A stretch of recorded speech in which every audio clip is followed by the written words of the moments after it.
I hope that God spoke to us during these days as we meditated from 2 Timothy chapter 3 verses 1 to 5. ನಾವು ಇಲ್ಲಿಯವರೆಗೆ 2 ತಿಮೋಥಿಯನಿಗೆ ಬರೆದ ಪತ್ರಿಕೆ 3ನೇ ಅಧ್ಯಾಯ 1ರಿಂದ 5ನೇ ಅಧ್ಯಾಯದವರೆಗೆ ನಾವು ಧ್ಯಾನ ಮಾಡುತ್ತಾ ಬಂದಾಗ ದೇವರು ನಮ್ಮೊಟ್ಟಿಗೆ ಮಾತನಾಡಿದ್ದಾನೆ. We were looking at maybe like 3 groups of people in the last few weeks. ನಾವು ಕಳೆದ ವಾರಗಳಲ್ಲಿ 3 ಗುಂಪಿನ ಜನರ ಕುರಿತಾಗಿ ನಾವು ನೋಡಿಕೊಳ್ಳುತ್ತಾ ಬಂದೆವು.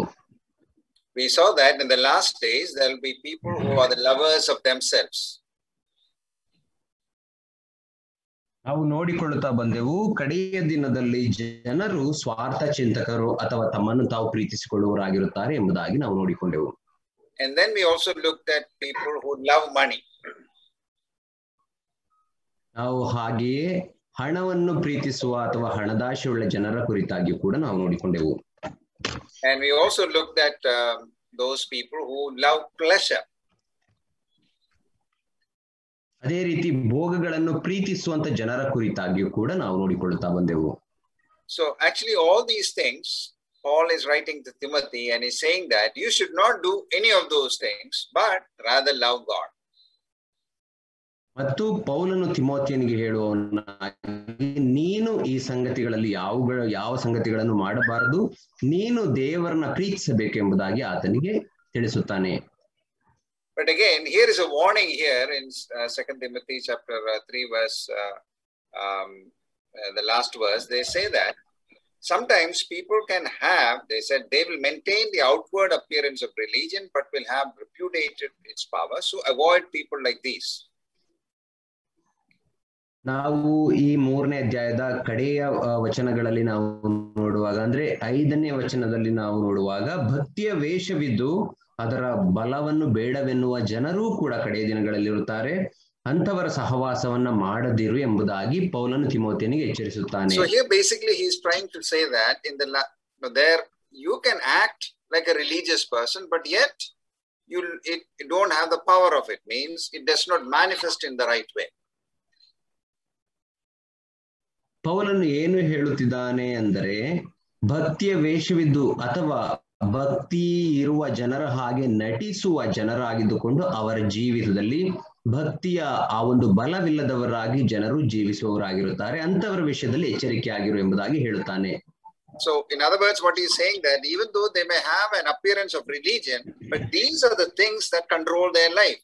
Loving of money, loving of themselves and loving pleasure, those are the things that is controlling them.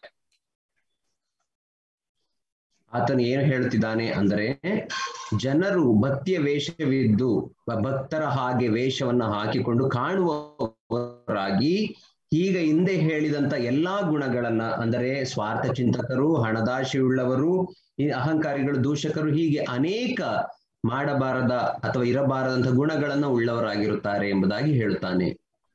If you are a person who have the right religion or right following of God, these things you cannot follow.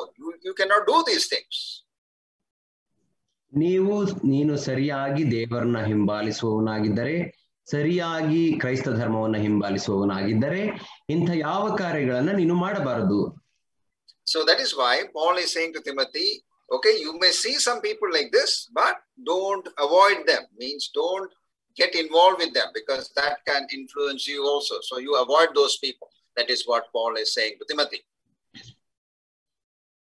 ಆದ್ದರಿಂದಲೇ ಪೌಲನು ತಿಮೋಥಿಯನಿಗೆ ಏನು ಹೇಳುತ್ತಿದ್ದಾನೆಂದರೆ ಅಂಥ ಜನರನ್ನ ನೀನು ನಿನ್ನ ಮಧ್ಯದಲ್ಲಿ ನೋಡುವಾಗ ಅಂತವರನ್ನ ನೀನು ಅವಾಯ್ಡ್ ಮಾಡಬೇಕು ಅಥವಾ ಅಂತವರ ಸಹವಾಸ ಮಾಡಬಾರದು ಎಂಬುದಾಗಿ ಆತನು ಹೇಳುತ್ತಿದ್ದಾನೆ. So all these weeks we've been looking at the things that we need to avoid. ಇಲ್ಲಿಯ ಎಷ್ಟು ವಾರಗಳವರೆಗೂ ನಾವು ಯಾವ ಸಂಗತಿಗಳನ್ನ ಬಿಟ್ಟು ಬಿಡಬೇಕು ಅಥವಾ ಎಂತವರ ಸಹವಾಸ ಮಾಡಬಾರದು ಎಂಬಂತ ಜನರ ಕುರಿತಾಗಿ ನೋಡಿಕೊಳ್ಳುತ್ತಾ ಬಂದೆವು. Now we need to focus on what we need to do. That is, we are called to be lovers of God. ಈಗ ನಾವು ನಮ್ಮ ಚಿತ್ತವನ್ನ ನಾವು ಯಾವ ಕಾರ್ಯಗಳನ್ನ ಮಾಡಬೇಕು ಎಂಬುದರ ಕಡೆಗೆ ಹರಿಸಬೇಕು. ಅಂದರೆ ನಾವು ದೇವರನ್ನ ಪ್ರೀತಿಸುವವರಾಗಿರಬೇಕು. I know that many of you maybe have accepted the Lord Jesus Christ as a personal Savior, baptized and being part of the assembly. But again, it is good to check ourselves. Are we in Christ? ನನಗೆ ಗೊತ್ತು ನಿಮ್ಮಲ್ಲಿ ಅನೇಕರು ಯೇಸು ಕ್ರಿಸ್ತನನ್ನ ಸ್ವಂತ ರಕ್ಷಕನನ್ನಾಗಿ ಅಂಗೀಕರಿಸಿಕೊಂಡು ದೀಕ್ಷಾ ಸ್ನಾನ ಮಾಡಿಸಿಕೊಂಡಿದ್ದೀರಿ, ಅದೇ ರೀತಿ ಸಭೆಯ ಅಂಗವಾಗಿದ್ದೀರಿ. ಆದರೂ ಕಾಲ ಕಾಲಕ್ಕೆ ನಮ್ಮನ್ನು ನಾವು ಪರೀಕ್ಷಿಸಿಕೊಳ್ಳುವ ಅವಶ್ಯಕತೆ ಇದೆ. That is what Paul is saying in the Corinthian church. He is saying that you need to test whether there you are in faith in Christ. ಅದನ್ನೇ ಪೌಲನು ಕೊರಿಂಥ ಸಭೆಯವರಿಗೆ ಹೇಳುವವನಾಗಿರುತ್ತಾನೆ. ನೀವು ಕ್ರಿಸ್ತ ನಂಬಿಕೆಯಲ್ಲಿ ಇದ್ದೀರೋ ಇಲ್ಲವೋ ಎಂಬುದಾಗಿ ನಿಮ್ಮನ್ನು ನೀವು ಪರೀಕ್ಷಿಸಿಕೊಳ್ಳಿರಿ ಎಂಬುದಾಗಿ. Okay, now when you come to the book of John, chapter 15, we see Jesus is actually teaching his disciples before leaving this world, before going to basically to crucifixion and then leaving them. So he is actually teaching some of the core things before he goes. ನಾವು ಯೋಹಾನನ ಸುವಾರ್ತೆ 15ನೇ ಅಧ್ಯಾಯಕ್ಕೆ ಬರುವಾಗ ಅಲ್ಲಿ ನಮ್ಮ ಕರ್ತನಾಂತ ಯೇಸು ಸ್ವಾಮಿ ತನ್ನ ಶಿಷ್ಯರಿಗೆ ತಾನು ಶಿಲುಬೆಯನ್ನ ಏರಿ ಮರಣವನ್ನು ಹೊಂದಿ ಜೀವಂತವಾಗಿ ಎದ್ದು ಈ ಲೋಕವನ್ನ ಬಿಟ್ಟು ಪರಲೋಕಾರೋಹಣವಾಗುವುದಕ್ಕಿಂತ ಮುಂಚೆ ತನ್ನ ಶಿಷ್ಯರು ಅನುಸರಿಸಬೇಕಾದಂತ ಕೆಲವು ಸಂಗತಿಗಳನ್ನ ಅವರಿಗೆ ಬೋಧಿಸುತ್ತಿದ್ದಾನೆ. So that is what we read in John chapter 15. ಅದನ್ನೇ ನಾವು 15ನೇ ಅಧ್ಯಾಯ ಯೋಹಾನನ ಸುವಾರ್ತೆಯಲ್ಲಿ ಓದುತ್ತೇವೆ. So there, one of the key things that Jesus is telling, that we, in verse 4, first he says, I am the wine and you are the wines. And then he says, you abide in me. ಅದನ್ನೇ ಯೇಸು ಕ್ರಿಸ್ತನು ತನ್ನ ಶಿಷ್ಯರಿಗೆ ಹೇಳುವವನಾಗಿ ಮೊದಲ ವಚನಗಳಲ್ಲಿ ನಾನೇ ನಿಜವಾದ ದ್ರಾಕ್ಷಿ ಬಳ್ಳಿ, ನೀವು ನನ್ನಲ್ಲಿ ನೆಲೆಗೊಂಡಿರ್ರಿ ಎಂಬುದಾಗಿ ಆತನು ಹೇಳುತ್ತಾನೆ. So now, in 1 John, even though he says abide in me, sometimes it is maybe some difficult for us to know that. So that is why John again writes in the epistles, 1 John, he actually gives more reasons to check whether we are abiding in him. ಇಲ್ಲಿ ನನ್ನಲ್ಲಿ ನೆಲೆಗೊಂಡಿರ್ರಿ ಎಂಬುದಾಗಿ 15ನೇ ಅಧ್ಯಾಯದಲ್ಲಿ ಹೇಳುವಾಗ ಅದನ್ನ ಅರ್ಥ ಮಾಡಿಕೊಳ್ಳುವುದು ಸ್ವಲ್ಪ ಕಷ್ಟ. ಆದ್ದರಿಂದ ಅಪೊಸ್ತಲನಾದಂತ ಯೋಹಾನನು ತನ್ನ ಪತ್ರಿಕೆಗಳಲ್ಲಿ 1ನೇ ಯೋಹಾನನ ಪತ್ರಿಕೆಯಲ್ಲಿ ಕರ್ತನಲ್ಲಿ ಇರುವುದು, ಆತನಲ್ಲಿ ನೆಲೆಗೊಂಡಿರುವುದರ ಲಕ್ಷಣಗಳೇನು ಎಂಬುದಾಗಿ ಅಲ್ಲಿ ತಿಳಿಸುತ್ತಾನೆ. So as you I want you to check yourself as we go through these verses where John is reminding us what are the characteristics or what are the things that the people who abide in him will show in their life. ನಾವು ಈ ವಚನಗಳನ್ನು ಓದಿಕೊಳ್ಳುವಾಗ ನಿಮ್ಮನ್ನ ನೀವು ಪರೀಕ್ಷಿಸಿಕೊಳ್ಳಬೇಕು ಎಂಬುದಾಗಿ ನಾನು ಬಯಸುತ್ತೇನೆ. ಆತನಲ್ಲಿ ಅಥವಾ ಕರ್ತನಲ್ಲಿ ನೆಲೆಗೊಂಡಿರುವವರ ಗುಣಲಕ್ಷಣಗಳೇನು ಎಂಬುದಾಗಿ ನಾವು ಇಲ್ಲಿ ನೋಡಿಕೊಳ್ಳುತ್ತೇವೆ. The first thing in 1 John chapter 4 verse 15, we read that whoever confesses that Jesus is the Son of God, God abides in him and he in God. ನಾವು ಮೊದಲನೇದಾಗಿ 1 ಯೋಹಾನನ ಪತ್ರಿಕೆ 4ನೇ ಅಧ್ಯಾಯ 15ನೇ ವಚನದಲ್ಲಿ ನಾವು ನೋಡಿಕೊಳ್ಳುವಾಗ, ಯೇಸು ದೇವರ ಮಗನಾಗಿದ್ದಾನೆಂದು ಯಾವನು ಒಪ್ಪಿಕೊಂಡು ಹೇಳುತ್ತಾನೋ ಅವನಲ್ಲಿ ದೇವರು ನೆಲೆಗೊಂಡಿದ್ದಾನೆ, ಅವನು ದೇವರಲ್ಲಿ ನೆಲೆಗೊಂಡಿದ್ದಾನೆ. Okay, now here he says, whoever confesses that Jesus is the Son of God, God abides in him and he is in God. So here is a confession. ಇಲ್ಲಿ ಒಂದು ಅರಿಕೆಯು ಕೊಡಲ್ಪಟ್ಟಿದೆ. ಆ ಅರಿಕೆ ಏನೆಂದರೆ, ಯಾರ್ಯಾರು ಯೇಸು ಕ್ರಿಸ್ತನನ್ನ ದೇವರ ಮಗನು ಅಥವಾ ದೇವರು ಆತನನ್ನು ಸತ್ತವರೊಳಗಿಂದ ಎಬ್ಬಿಸಿದ್ದಾನೆ ಎಂಬುದಾಗಿ ಒಪ್ಪಿಕೊಳ್ಳುತ್ತಾನೋ ಅವನು ದೇವರ ಮಗನಾಗಿದ್ದಾನೆ, ದೇವರು ಅವನಲ್ಲಿ ವಾಸ ಮಾಡುತ್ತಾನೆ. Now I just want to highlight little more about that word confess. ನಾನು ಇಲ್ಲಿ ಅರಿಕೆ ಮಾಡಿಕೊಳ್ಳುವುದು ಎಂಬಂತ ಪದವನ್ನ ಸ್ವಲ್ಪ ಒತ್ತಿ ಹೇಳಲಿಕ್ಕೆ ಬಯಸುತ್ತೇನೆ. Sometimes we can confess without meaning what we are saying or believing. ಕೆಲವು ಸಂದರ್ಭಗಳಲ್ಲಿ ನಾವು ಯಾವ ವಿಷಯಗಳನ್ನ ಮಾತನಾಡುತ್ತಿದ್ದೇವೆ, ಅರಿಕೆ ಮಾಡುತ್ತಿದ್ದೇವೆ ಎಂಬುದಾಗಿ ಸರಿಯಾಗಿ ಅರ್ಥ ಮಾಡಿಕೊಳ್ಳದೆ ಅಥವಾ ಯಾವ ವಿಷಯಗಳನ್ನ ನಾವು ನಂಬುತ್ತೇವೆ ಎಂಬುದಾಗಿ ಅರ್ಥ ಮಾಡಿಕೊಳ್ಳದೆ ಅನೇಕ ಸಂದರ್ಭಗಳಲ್ಲಿ ನಾವು ಮಾತನಾಡುತ್ತೇವೆ. For example, many of us, those who are born in assembly background, many of the children, maybe during VBS or Sunday school, somebody asks, okay, if you want to accept Jesus Christ, raise your hands and you say this prayer and then you are born again. Many times we say that. ಅನೇಕ ಸಂದರ್ಭಗಳಲ್ಲಿ ನಾವು ಮಕ್ಕಳನ್ನ ನೋಡುವಾಗ ಸಭಾ ಹಿನ್ನೆಲೆಯಲ್ಲಿ ಬೆಳೆದಂತ ಮಕ್ಕಳು Sunday school ಅಥವಾ ಯೂತ್ ಕ್ಯಾಂಪ್ಗಳಲ್ಲಿ ಹೋಗಿ ಬೆಳೆದಿರುವಂತಹ ಮಕ್ಕಳಿಗೆ ನಿಮ್ಮಲ್ಲಿ ಯಾರಾದ್ರೂ ಯೇಸು ಕ್ರಿಸ್ತನನ್ನ ಸ್ವಂತ ರಕ್ಷಕನನ್ನಾಗಿ ಅಂಗೀಕರಿಸಿಕೊಂಡಿದ್ದಾರೆ ಕೈ ಎತ್ತಿ ಎಂಬುದಾಗಿ ಹೇಳುವಾಗ ಅದರ ಅನುಭವ ಉಳ್ಳವರಾಗಿ ನಾವು ಬೆಳೆದಿರುತ್ತೇವೆ. But I want you to check yourself. Do you really mean what you confessed? ಆದರೆ ನಾನು ನಿಮ್ಮನ್ನ ನೀವು ಪರೀಕ್ಷಿಸಿಕೊಳ್ಳಬೇಕು ಎಂಬುದಾಗಿ ಬಯಸುತ್ತೇನೆ. ಏನೆಂದರೆ ನೀವು ಯಾವ ವಿಷಯಗಳನ್ನ ಅರಿಕೆ ಮಾಡಿದ್ದೀರಿ ಅದನ್ನ ನಿಜವಾಗಿಯೂ ಹೃದಯಪೂರ್ವಕವಾಗಿ ನೀವು ನಂಬಿದ್ದೀರಾ? I know some children who have confessed that, but only later they realize what they really confessed. ನನಗೆ ಕೆಲವು ಮಕ್ಕಳು ಗೊತ್ತು, ಅವರು ಕೇವಲ ಬಾಯಿಯ ಮೂಲಕವಾಗಿ ಅರಿಕೆ ಮಾಡಿದ್ದಾರೆ ಈ ವಿಷಯಗಳನ್ನ. ಆದರೆ ಸ್ವಲ್ಪ ಬೆಳೆದು ದೊಡ್ಡವರಾದಾಗ ಅವರು ಏನು ಅರಿಕೆ ಮಾಡಿದ್ದಾರೋ ಅದರ ಅರ್ಥವು ಅವರಿಗೆ ಆಗುವಂತದ್ದಾಗಿರುತ್ತದೆ. And that is where their life got transformed. ಆಗ ಅವರ ಜೀವಿತವು ಅದು ಬದಲಾಗುವಂತದ್ದಾಗಿರುತ್ತದೆ. So when you say that I am confessing that Jesus is the Son of God, what am I trying to say? I just want you to highlight that because I don't want to take it for granted, these things. ಆದ್ದರಿಂದ ನೀವು ಯೇಸು ಕ್ರಿಸ್ತನನ್ನ ನನ್ನ ರಕ್ಷಕನು ಅಥವಾ ಒಡೆಯನು ಎಂಬುದಾಗಿ ನಾನು ಅರಿಕೆ ಮಾಡುತ್ತೇನೆ ಎಂಬುದಾಗಿ ಹೇಳುವಾಗ ಅದರ ಅರ್ಥ ಏನು, ನಿಮಗೆ ಏನು ಅರ್ಥ ಆಗುತ್ತದೆ ಎಂಬುದಾಗಿ ಒತ್ತಿ ಹೇಳಲಿಕ್ಕೆ ನಾನು ಬಯಸುತ್ತೇನೆ. As we know that in the Old Testament, when you bring a sacrifice, you need to bring a sacrifice, maybe a sheep or a goat or an animal, to the priest. You need to bring it to the priest. ನಾವು ಹಳೆಯ ಒಡಂಬಡಿಕೆಯಲ್ಲಿ ನೋಡುವಾಗ ನೀನು ಯಾವುದಾದರೂ ಯಜ್ಞವನ್ನು ಸಮರ್ಪಿಸಬೇಕಾದರೆ ಅದು ಕುರಿಯಾಗಿರಬಹುದು ಅಥವಾ ಓತವಾಗಿರಬಹುದು, ಅದನ್ನ ತೆಗೆದುಕೊಂಡು ನೀನು ಮಹಾಯಾಜಕನ ಬಳಿಗೆ ಬರಬೇಕು. Why you go to the sacrifice, why you bring a sacrifice to the priest is because you know that you have done a sin, and in order to forgive that sin you are taking an animal to the priest. ಯಾಕೆ ನೀವು ಆ ಯಜ್ಞದ ಪಶುವನ್ನ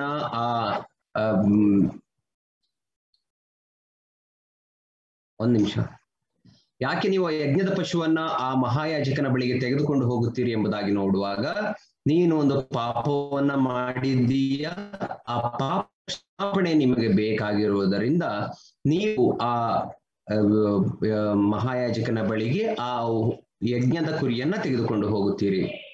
When you go there, one of the things that you need to do is you need to, before the sacrificing, before killing that animal, you need to keep your hand on the head of the animal. ಅಲ್ಲಿ ನೀವು ಆತನ ಬಳಿಗೆ ಆ ಒಂದು ಯಜ್ಞದ ಪಶುವನ್ನು ತೆಗೆದುಕೊಂಡು ಹೋಗುವಾಗ ಅದನ್ನು ಕೊಲ್ಲುವುದಕ್ಕಿಂತ ಮುಂಚೆ, ಯಜ್ಞ ಮಾಡುವುದಕ್ಕಿಂತ ಮುಂಚೆ ನೀವು ಮಾಡಬೇಕಾದ ಕಾರ್ಯವೇನೆಂದರೆ ಅದರ ತಲೆಯ ಮೇಲೆ ನಿಮ್ಮ ಕೈಗಳನ್ನ ಇಡಬೇಕು. Why is that? Because you are now saying that it is in my place, this animal is being sacrificed on my behalf. I need to die. It is but because of my sin, now this animal is taking my place. That is what you are actually confessing. ಅದರ ಅರ್ಥವೇನು? ನೀವು ಆ ಪಶುವಿನ ಮೇಲೆ ನಿಮ್ಮ ಕೈಯನ್ನ ಇಡುವುದರ, ಆ ಪಶುವಿನ ತಲೆ ಮೇಲೆ ನಿಮ್ಮ ಕೈಯನ್ನ ಇಡುವುದರ ಅರ್ಥವೇನು?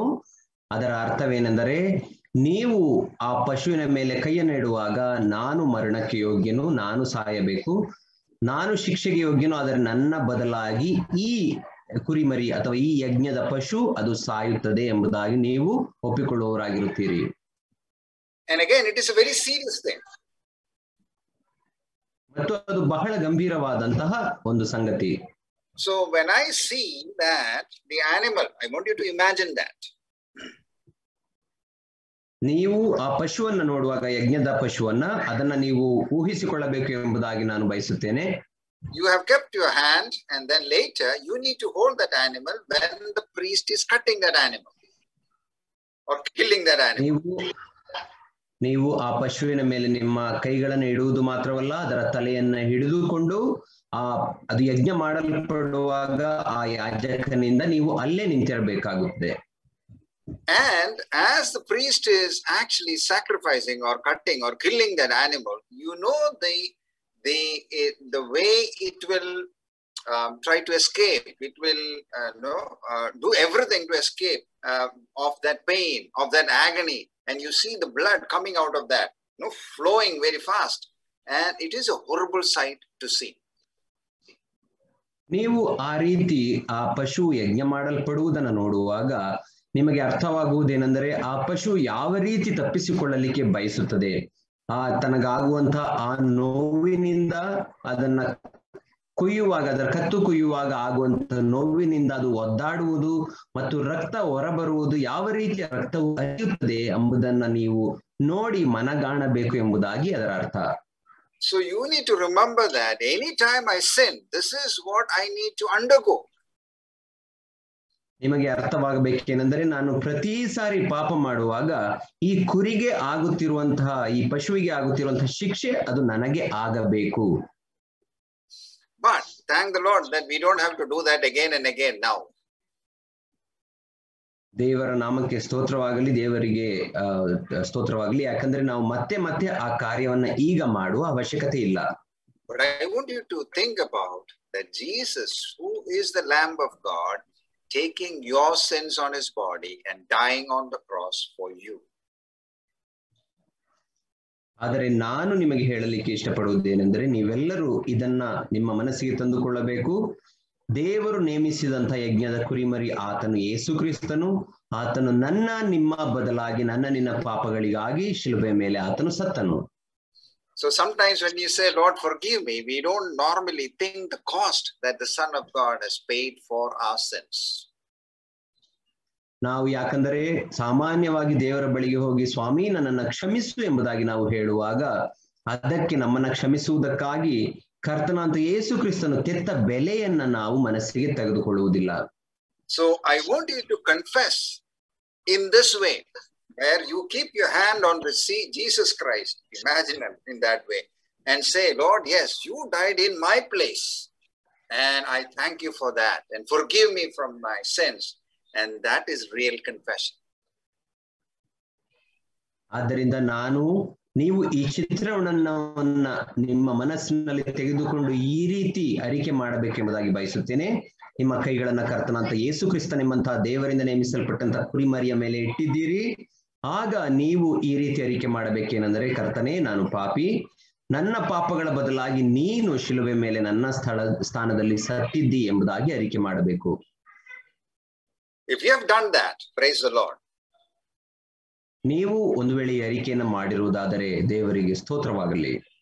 But you have not understood the seriousness of it, and if you want to do it again, no problem. Do it firmly that Jesus Christ is my Savior and he died in my place.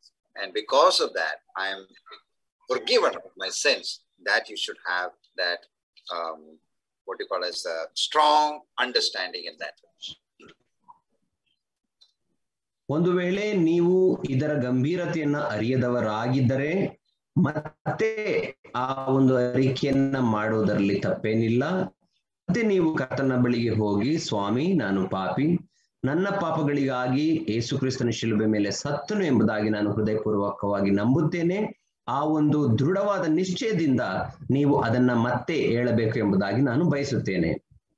Okay, now that is the first thing. He confesses that Jesus is God.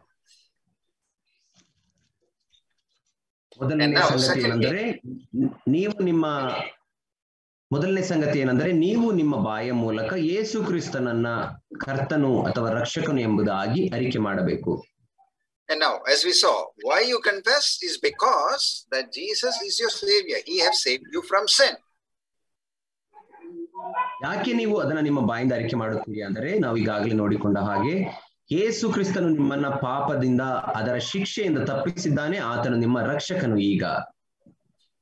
And the second thing, if you want to know that you are abiding in him, the second sign is that now no one who abides in him keeps on sinning. No one who keeps on sinning has either seen him or known him. ಹಾಗಾದರೆ ನೀವು ಕ್ರಿಸ್ತನಲ್ಲಿ ನೆಲೆಗೊಂಡಿರುವುದಾದರೆ ಅದಕ್ಕೆ ಇರುವಂತಹ ಎರಡನೆಯ ಚಿಹ್ನೆ ಯಾವುದೆಂದರೆ, ನಾವು 1 ಯೋಹಾನ 3:6 ವಚನದಲ್ಲಿ ನೋಡಿರೋ ಪ್ರಕಾರ, ಆತನಲ್ಲಿ ನೆಲೆಗೊಂಡಿರುವವನು ಪಾಪ ಮಾಡನು, ಪಾಪ ಮಾಡುವವನು ಆತನನ್ನು ಕಂಡವನು ಅಲ್ಲ, ತಿಳಿದವನು ಅಲ್ಲ. And if you read verse 9 again, it says, no one born of God makes a practice of sinning. ನಾವು 9ನೇ ವಚನದಲ್ಲಿ ನಾವು ಓದುವುದಾದರೆ, ದೇವರಿಂದ ಹುಟ್ಟಿದವನು ಆತನು ಪಾಪ ಮಾಡನು. Okay, there it says Papa Madanu. Okay, but in English it says you continue sinning. So that will not happen because you, as I said, you have realized that it is for my sins that Christ died on the cross, and that is one-time realization. And then you don't continue in the same sins after you make that confession. ಕನ್ನಡದಲ್ಲಿ ನಾವು ನೋಡುವಾಗ ಪಾಪ ಮಾಡನು ಎಂಬುದಾಗಿ ಮಾತ್ರ ಬರೆಯಲ್ಪಟ್ಟಿದೆ. English ಭಾಷೆಯಲ್ಲಿ ಪಾಪ ಮಾಡುತ್ತಾ ಇರುವುದಿಲ್ಲ ಎಂಬುದಾಗಿ ನಾವು ನೋಡುತ್ತೇವೆ.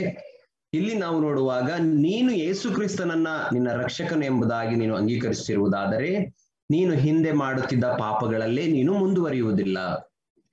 So I'm not saying that you will never sin. I'm not saying that. ನಾನು ನೀವು ಇನ್ನೆಂದಿಗೂ ಪಾಪ ಮಾಡುವುದೇ ಇಲ್ಲ ಎಂಬುದಾಗಿ ನಾನು ಹೇಳುತ್ತಿಲ್ಲ. That is why in 1 John itself it says in chapter 2 we see that, my dear children, I don't want you to sin, but if anybody sins, then there is an advocate for us who will plead for us before the Father. Chapter 2. ಯಾಕಂದರೆ ನಾವೆಲ್ಲರೂ ಪಾಪ ಮಾಡದೇ ಇರಲಿಕ್ಕೆ ಸಾಧ್ಯವಿಲ್ಲ. ಆದ ಕಾರಣವೇ ನಾವು ಅದೇ ಯೋಹಾನನು ಬರೆದ 1ನೇ ಪತ್ರಿಕೆ 2ನೇ ಅಧ್ಯಾಯದಲ್ಲಿ ನಾವು 1ನೇ ವಚನದಲ್ಲಿ ನಾವು ನೋಡುವ ಪ್ರಕಾರ, ನನ್ನ ಪ್ರಿಯರಾದ ಮಕ್ಕಳೇ, ನೀವು ಪಾಪ ಮಾಡದಂತೆ ಈ ಮಾತುಗಳನ್ನು ನಿಮಗೆ ಬರೆಯುತ್ತೇನೆ. ಅವನಾದರೂ ಪಾಪ ಮಾಡಿದರೆ ತಂದೆಯ ಬಳಿಯಲ್ಲಿ ನೀತಿವಂತನಾದ ಯೇಸು ಕ್ರಿಸ್ತನೆಂಬ ಸಹಾಯಕನು ನಮಗಿದ್ದಾನೆ. ಆತನು ನಮ್ಮ ಪಾಪಗಳನ್ನು ನಿವಾರಣೆ ಮಾಡುವ ಯಜ್ಞವಾಗಿದ್ದಾನೆ. ನಮ್ಮ ಪಾಪಗಳನ್ನು ಮಾತ್ರವಲ್ಲದೆ ಸಮಸ್ತ ಲೋಕದ ಪಾಪಗಳನ್ನು ಸಹ ನಿವಾರಣೆ ಮಾಡುತ್ತಾನೆ. So there is a clause, it says, I don't want you to sin, but if anybody sins, okay, then there is a solution for that. ಅಲ್ಲಿ ಬರೆಯಲ್ಪಟ್ಟಿರುವುದೇನೆಂದರೆ, ನಾನು ನೀವು ಪಾಪ ಮಾಡಬೇಕು ಎಂಬುದಾಗಿ ಬಯಸುವುದಿಲ್ಲ. ಒಂದು ವೇಳೆ ಯಾರಾದರೂ ಅಪ್ಪಿತಪ್ಪಿ ಪಾಪ ಮಾಡುವುದಾದರೆ ನಿಮ್ಮ ಪಾಪ ಪರಿಹಾರಕ್ಕಾಗಿ ಒಬ್ಬ ರಕ್ಷಕನು ಇದ್ದಾನೆ. Now, why we don't sin is in verse 9, it says, because God's seed is in him. And he cannot keep on sinning because he's been born of God. ನಾವು ಇಲ್ಲಿ 1 ಯೋಹಾನ 3ನೇ ಅಧ್ಯಾಯ 9ನೇ ವಚನದಲ್ಲಿ ನಾವು ನೋಡುವಾಗ, ದೇವರು ಯಾಕೆ ನಾವು ಪಾಪ ಮಾಡುವುದಿಲ್ಲ ಅಂದರೆ, ದೇವರಿಂದ ಹುಟ್ಟಿದವನು ಪಾಪ ಮಾಡನು, ದೇವರ ಜೀವವು, ಅಥವಾ ಇಂಗ್ಲಿಷ್ ನಲ್ಲಿ ನಾವು ನೋಡುವಾಗ ದೇವರ ಬೀಜವು ಅವನಲ್ಲಿ ನೆಲೆಗೊಂಡಿದೆ. ಅವನು ದೇವರಿಂದ ಹುಟ್ಟಿದ ಕಾರಣ ಪಾಪ ಮಾಡುವವನಾಗಿರಲಾರನು. Okay, so that is where if you are continuing in sin, then you need to check your life. Are you abiding in him? ಆದ್ದರಿಂದ ನೀವು ಪಾಪದಲ್ಲೇ ಮುಂದುವರಿಯುತ್ತಿರುವವರಾದರೆ ನಿಮ್ಮನ್ನು ನೀವು ಪರೀಕ್ಷಿಸಿಕೊಳ್ಳಬೇಕು, ನೀವು ಕ್ರಿಸ್ತನಲ್ಲಿ ನೆಲೆಗೊಂಡಿದ್ದೀರಾ ಎಂಬುದಾಗಿ. But thank the Lord, if you sin, okay, don't be there. Get up, go back to him, ask forgiveness and reconcile with God, and that is what God expects from us. ಆದ್ದರಿಂದ ದೇವರಿಗೆ ಸ್ತೋತ್ರವಾಗಲಿ. ನೀವು ಒಂದು ವೇಳೆ ಪಾಪ ಮಾಡುವುದಾದರೆ ಆ ಪಾಪದಲ್ಲೇ ಬಿದ್ದುಕೊಂಡಿರಬೇಡ್ರಿ, ಎದ್ದೇಳಿರಿ, ದೇವರ ಬಳಿಗೆ ಬಂದು ಕ್ಷಮಾಪಣೆಯನ್ನ ಕೇಳಿರಿ, ಪಶ್ಚಾತ್ತಾಪ ಪಡಿರಿ, ದೇವರೊಟ್ಟಿಗೆ ನಿಮ್ಮನ್ನ ನೀವು ಸಂಧಾನ ಮಾಡಿಕೊಳ್ಳಿರಿ. Okay. Third thing is 1 John chapter 2 verse 6. ಮೂರನೇ ಸಂಗತಿ 1 ಯೋಹಾನ 2ನೇ ಅಧ್ಯಾಯ 6ನೇ ವಚನ. Whoever abides in him ought to walk in the same way in which he walked. ಆತನಲ್ಲಿ ನೆಲೆಗೊಂಡವನಾಗಿದ್ದೇನೆಂದು ಹೇಳುವವನು ಕ್ರಿಸ್ತನು ನಡೆದಂತೆಯೇ ತಾನೂ ನಡೆಯುವುದಕ್ಕೆ ಬದ್ಧನಾಗಿದ್ದಾನೆ. Now I am in Christ. ಈಗ ನಾನು ಕ್ರಿಸ್ತನಲ್ಲಿದ್ದೇನೆ. Yeah, and I need to walk in the way he walked, not in the way I walked early. ನಾನು ಈಗ ಕ್ರಿಸ್ತನಲ್ಲಿ ನೆಲೆಗೊಂಡಿರುವುದರಿಂದ ಕ್ರಿಸ್ತನು ಯಾವ ರೀತಿ ನಡೆದನೋ ಆತನ ಮಾರ್ಗದಲ್ಲಿ ನಾನು ನಡೆಯಬೇಕು. ಹಿಂದೆ ನಾನು ಹೇಗೆ ನಡೆಯುತ್ತಿದ್ದೇನೋ ಹಾಗೆ ಮತ್ತೆ ನಾನು ಮುಂದುವರಿಯುತ್ತಾ ನಡೆಯಬಾರದು.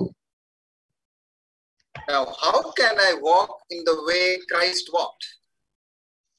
ನಾನು ಹೇಗೆ ಕ್ರಿಸ್ತನು ನಡೆದಂತಹ ದಾರಿಯಲ್ಲಿ ಆತನ ಮಾರ್ಗದಲ್ಲಿ ನಡೆಯಲಿಕ್ಕೆ ಸಾಧ್ಯ?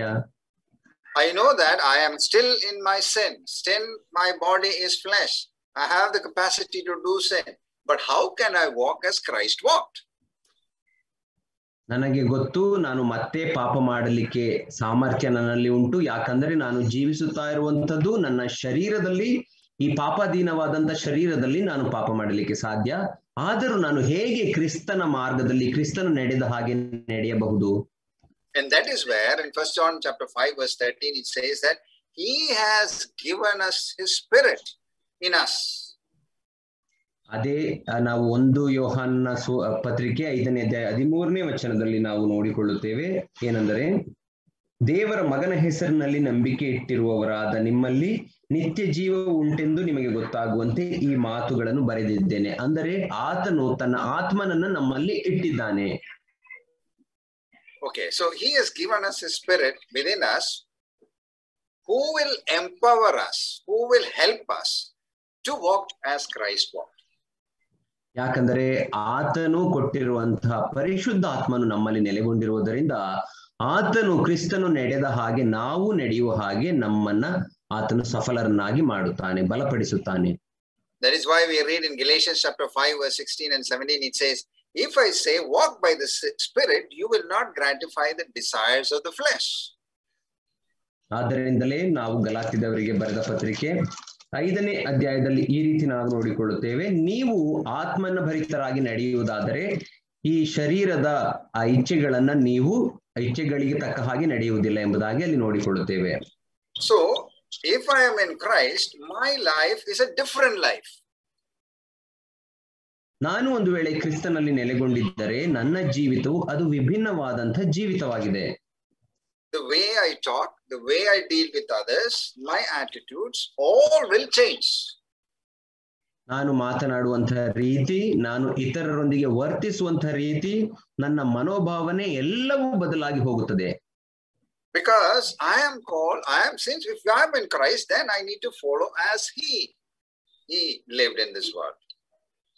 ಯಾಕಂದರೆ ನಾನು ಕ್ರಿಸ್ತನಲ್ಲಿ ನೆಲೆಗೊಂಡಿರುವುದಾದರೆ ಆತನು ಈ ಲೋಕದಲ್ಲಿ ಹೇಗೆ ಜೀವಿಸಿದನೋ ಹಾಗೆ ನಾನು ಜೀವಿಸುವಂತಹ ಕರ್ತವ್ಯ ನನಗೆ ಉಂಟು. Okay, now when we read 2 Timothy chapter 3 verse 1 to 5, we were seeing the way normally people will live. ನಾವು ಅದೇ 2 ತಿಮೋಥೆಯನಿಗೆ ಬರೆದ ಪತ್ರಿಕೆ 3ನೇ ಅಧ್ಯಾಯ 1ರಿಂದ 5ನೇ ವಚನದಲ್ಲಿ ನಾವು ನೋಡಿಕೊಳ್ಳುವಾಗ ಸಾಮಾನ್ಯವಾಗಿ ಈ ಲೋಕದ ಜನರು ಯಾವ ರೀತಿ ಜೀವಿಸುತ್ತಾರೆ ಎಂಬುದಾಗಿ ಅಲ್ಲಿ ನೋಡಿಕೊಂಡೆವು. We saw that they are the lovers of money, they are lovers of themselves, boastful, arrogant, blasphemous, disobedient to parents, ungrateful, unholy, unloving, irreconcilable, slanderers, without self-control, savage, opposed to what is good, treacherous, reckless and conceited.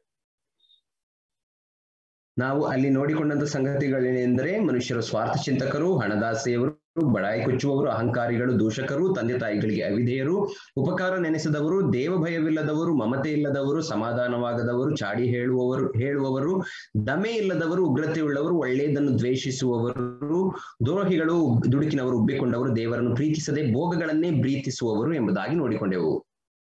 So I want you to check and see in your life, do you have any of these characteristics in your life now?